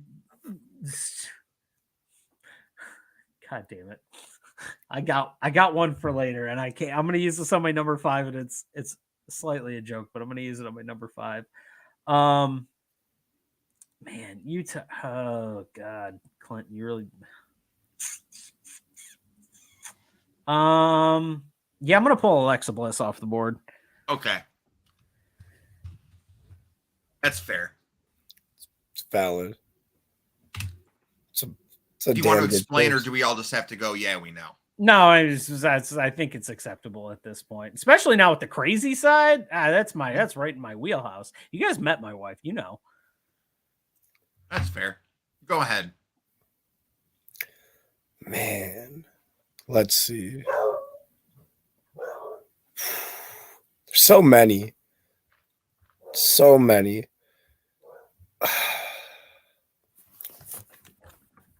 I'm trying to think of like when I was like a kid, like somebody like that I had like a mega crush on. We got 13 people right now watching us get horny. Man, it is episode 69. You know what? I'm gonna go to TNA. All pun intended. And Velvet Sky. Okay, that's a good one. It's a pick I wasn't thinking we were getting tonight, but I'm not upset about it. No, not Bull Nakano for me. I thought you were going to pick that too, based on the theme of high flyers. No, my number 5. Ethan, do you want to guess who? We're on excuse 4. Me, number 4. I was Ethan, say. Do you want to guess who my number 4 is? I swear to God, if you pull this joke away from me, I'm going to be super upset. It's Eddie Kingston, baby. Eddie Kingston's my number 4. I love that man. Okay. I have the biggest fucking crush on Eddie Kingston. I don't know why, but I do. Yay, we're glad you're here, though. Hey. Ethan, who's your number 4? I'm not doing this, by the way. I'm not doing that. Oh, who's even to say that's gonna be my number 5? No, I was gonna just for 1 second replying to Reed on the Bull Nakano thing. Bull Nakano later and her in her late 40s or her 40s to her 50s is fucking a fine piece of work. Oh my God. I'm gonna pull the joke, Clint. Give me a Lacey Von Erich. Somewhere Kevin's punching a wall. Right now, he's that was my fucking joke. Right now, he's punching a wall because Kiera Hogan. There's been 12 draft picks, and Kiera Hogan hasn't been said once. I thought he'd be the one punching the wall because that kid still hasn't put up the fucking strawberries. Oh my God! All right. I have an honorable mention. It's not my number 5. I'll put an honorable mention down here. but obviously Nicole Bass. Okay. I'm kidding. Don't even put that. Don't even put that. That was not. That was not.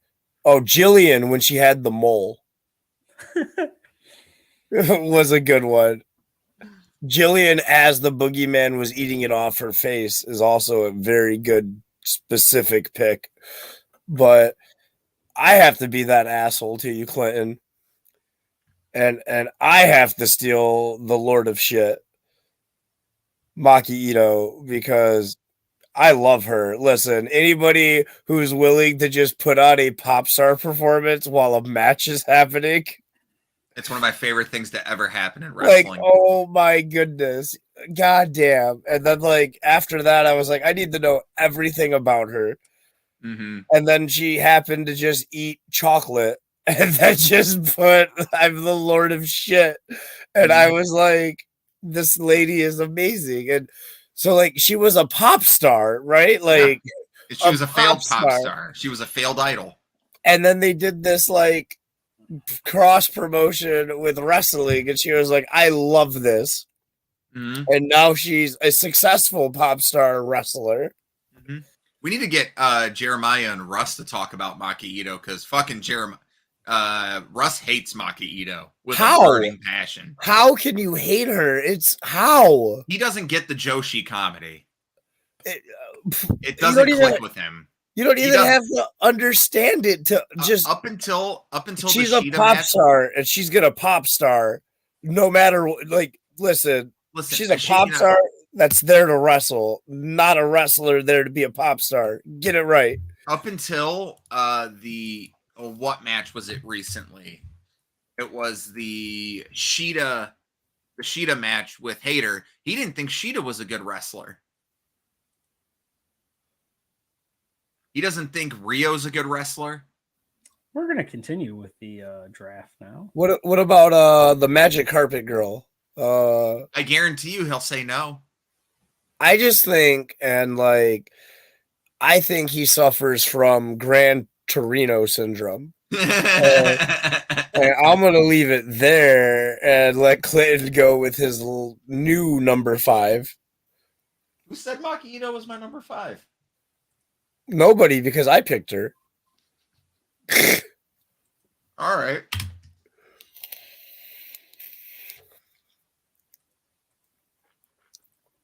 Gotta drink my tasty beverage. Gail Kim. If you guys have watched any of our pack openings, you know who my number 5 is. Judy Bagwell. It's JC Jane, man. I don't know what it is. The other half of Toxic Attraction. It's the bitch snarl. That could be it. I like my women a little bitchy. But it's JC Jane. JC Jane. It was going to be Molly Holly. It was going to be. But also, it was also going to be Trish Stratus because, let's just be real here, we all jerked off to the loading screens on SmackDown versus Raw. We all did. No one lie. You don't have to. Not lying. No. The problem was we did that on the stream, and that's why I kept going to the bathroom. That was you unlock the lingerie loading screens in SmackDown versus Raw, and then boom, it's just fucking Trish and all them in lingerie, and you're just like, I can't believe that was a part of their have to be deals back in the day, was they had to film hedonism bikini videos that were 1,000% for teenagers and adult males who lived at home with mom to jerk off to on VHS. Beat my dick like it owed me money, man. Like if you're ordering or buying that at a store, right? What do you like? Oh no, I'm just really interested in how their vacation in Fiji was. Hey man, I used to work at Family Video. I can tell you that back room got visited a lot. And of restocking it was hilarious because some of the porn titles are, yeah, I didn't even need the whole 50 seconds. How I learned to rip my dick off in 50 seconds and 10 other things for dummies. Oh man. Fucking Ethan, who's your number 5? Okay, so I thought long and hard about this, and I have to do it. And Jeremiah actually just mentioned her name, but we're going Judy Bagwell. Judy Bagwell on a forklift. I mean, she's the matron saint, Clinton. How are we going to do that? I have a couple of honorable mentions that I feel like deserve us to name them if they don't. That's cool. They're just not going on this draft thing that I made. That's fine. Eva Marie. Y'all hate her? Is that yours? Great body. I'm not here for the on-screen talent. What? What? That run for like a month where she never wrestled and was about to. Mm-hmm. That was a great month run. Honorable mention for me, Asuka. Asuka's pretty hot. Asuka's fucking hot. And shockingly, none of us took Rhea Ripley. No, that's because Rhea Ripley just takes you. She's Poppy. Yeah, here, we did. Listen, J-Fam, I know we talk a lot, so here you go. I make this easy. Boom, there it is. Cora Jade's good too. I tossed up on something here, and I was gonna take this instead of Lacey Von Erich, but I honestly thought Eddie Kingston is on the list. This. I love Eddie Kingston. I was gonna say Maurice. Mrs. Lucky Man. He is. He's very lucky man. Yeah, that is. We're gonna try to do a draft every single week. Also, shout out to Stacy Keebler while we're the legs. The legs. Thank you. I know Tori Wilson's a fitness model, but Stacy Keebler looks also greatly. Thank you, Jackie Gata. You were so fucking hot. Bro, Jackie Nydia. Oh my god. There was something about like a lot of it comes from the character they had her portray. Mm-hmm. But like that trailer trash, I just got off of Jerry Springer, and now I'm at my somehow job in the WWE. Bro, Nydia has okay, so like we're gonna, since it's episode 69, let's get horny here. There was a photo shoot of Nydia that came out. It was her in all white lingerie. And I know exactly what you're talking about. Yeah, all white. I know what it is. I love white lingerie. It's like peak. I don't know what it is. If you got like some tan skin on you, wear white, I'm a fucking nut. But that fucking photo shoot dropped. I don't think I beat off to anything other to that photo set for a week. What else, man? Terry Runnels. Dog, when she was valeting for Goldust. Oh, Ashley Mazzaro, R.I.P. I got one that's is an R.I.P. as well, dude. In the ECW run, Daphne, like that was like my intro to like chicks that'll beat the shit out of me. So, dude, what was it? Paul Burchell's the sister. Oh, Katie Burchell. Ooh. Yeah. Or how about that? How about that vampire chick Ariel that used to come out with Kevin Thorne? Yeah. Where she would just like wrap her legs around the ring and hang herself upside down, just everything showing. And I'm just like, God's good. Naked Midian. The hand. Oh, the hand. It would know how to hurt me once it grew up. All right, listen. Mae Young. Big shout out to Roman Reigns and Drew McIntyre, too. Those are some beautiful looking men. God damn. That is true. Well, we're not going to say anything about the Maximum Male models. Clinton is currently doing the Guy Fieri hunch. That is where you hunch over so you don't lose food onto you. Yep. I've seen him do it before. So, Jeremiah, I don't know if you know this story, but one time he challenged my wife to make chicken and dumplings. So they both made chicken and dumplings. And then at some point in that time, Clinton goes, okay, well, I ate all of mine, so he wanted more. And next thing I know, he doesn't get a bowl. He just like hunches over the fucking stove like a goblin and starts eating them out of the pot. He was like, is everybody else done with this? I was very high. It was my birthday. People kept bringing me weed. It's valid. This was before I worked at a dispo. It was your birthday. You're allowed to. Fucking what? Just a goblin position. Oh, what's that? Bad Bunny. Dude, I just watched He's a very handsome man. I just watched Bullet Train. He's in that. That movie is so fucking good. Highly recommend it. It's on Netflix. Watch it. Check it out. But yes, I know Amy likes me bent over. I know. Yeah. She's very demanding. She liked being the big spoon. She's very demanding. But in a good way. She also likes to barge into a hotel room at 5:30 in the morning, scream at me, puke and shit in my toilet, and then shower for 45 minutes. Her just slept in the hallway, Clinton. No, but her fucking screaming out the bathroom door. This is I'm probably the first person to puke in this toilet too. Was a real highlight of that wedding weekend. She sounds like a blast. She is a blast. If we can get her out to the February 3rd show, we will bring her. They have like 5 toilets you can puke in. And the crazy thing is, she might be the most famous person in the bar too. Mm-hmm. That's hell yeah. Listen, Ethan's wife. Clinton's living a high moment in his life. God bless Ethan's wife. She did not want me to go to bed at this wedding. She was just like, we're staying up late. The earliest you're going to bed is 3. Well, the second that clock hit fucking 3, I was dying. So I go to fucking sleep. Amy looks at me and goes, I don't have a room to sleep in. I begrudgingly give her a key, take a shower, get fully clothed, fall into the fucking bed, and then she barges in 2.5 hours later. And I am the highest I've ever been. Well, here was the problem. We were trying to find accents, and we've determined that New York has one accent. We know it has more than that. No, the problem was you tried to teach her Euchre. You tried to teach her and Kevin Euchre. Yeah, I know, which delved into the rest of that thing. Also, Amy's head when she learned euchre the last time just fell over completely. Yes. Also, it's what a great time. We are rapidly approaching the end of hour 2. And I'm an old man and I need to go to sleep. There's so much food here I still got to finish. You have a bunch of food to eat, and Jeremiah looks like the comfiest person in the world right now. Oh yeah, I'm just chilling.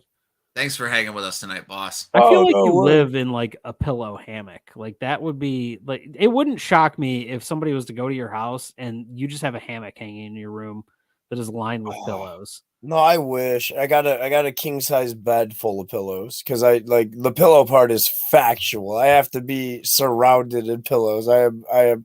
If there was a way to like live in like sleep in lotion, right? But like not drown. I feel like that would be the best because like it's just like a liquid pillow. Yeah. You know? And you probably have like R-Truth skin afterwards where it's just like man is beautiful. De-aging. He's apparently my mortal enemy though. But we'll get into that in another show. We'll get into that in another show. Okay. It's an arbitrary thing. He doesn't age. No, he doesn't. He is a vampire. But I hope everyone that joined us tonight continues to join us through the rest of the year.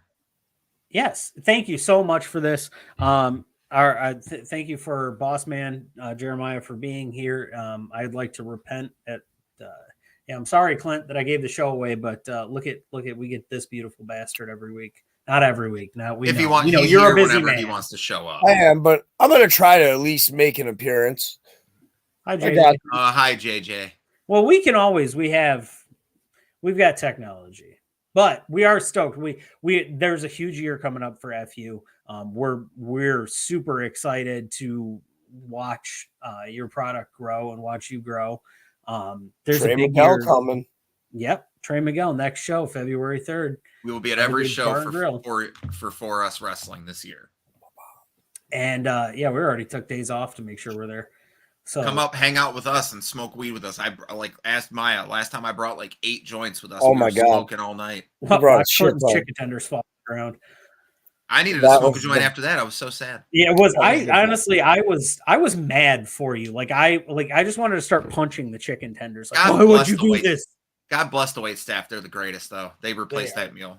Yeah, Renegades, highly recommended bar.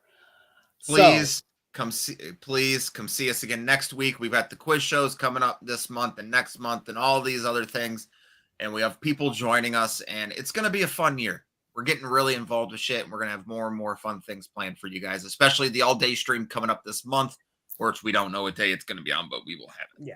We'll figure something out. From Johnny Shitknuckles, from Ethan Hubbard, from our boss, Jeremiah Goldman, we are all On a Forklift. You can find us at Twitter on a Forklift Wrestling Pod, On a Forklift Wrestling Podcast on YouTube and Spotify. Every episode in 2023 will be uploaded to Spotify. That's my resolution. I thought your resolution was, I'm not even going to tell what people's resolution. Hey, my hand's your food now. Give me that shit. On a Forklift Wrestling Pod on Twitch and Thursday nights at 9 p.m. on UPN right after the Steve Martin Show. Steve Harvey? As always. Malcolm and Eddie. Right. Malcolm and Eddie. That was another one. Living color. As always. Moesha. We love you. Hey. Kings of Queens. It changes every Thursday. It's a weird lineup. UPN's trying. They're having like ADHD problems. They can't figure out what to put us on after. Hanging with Mr. Cooper. We're on next week after that. After that. That was such a good show. Goodbye. Judy.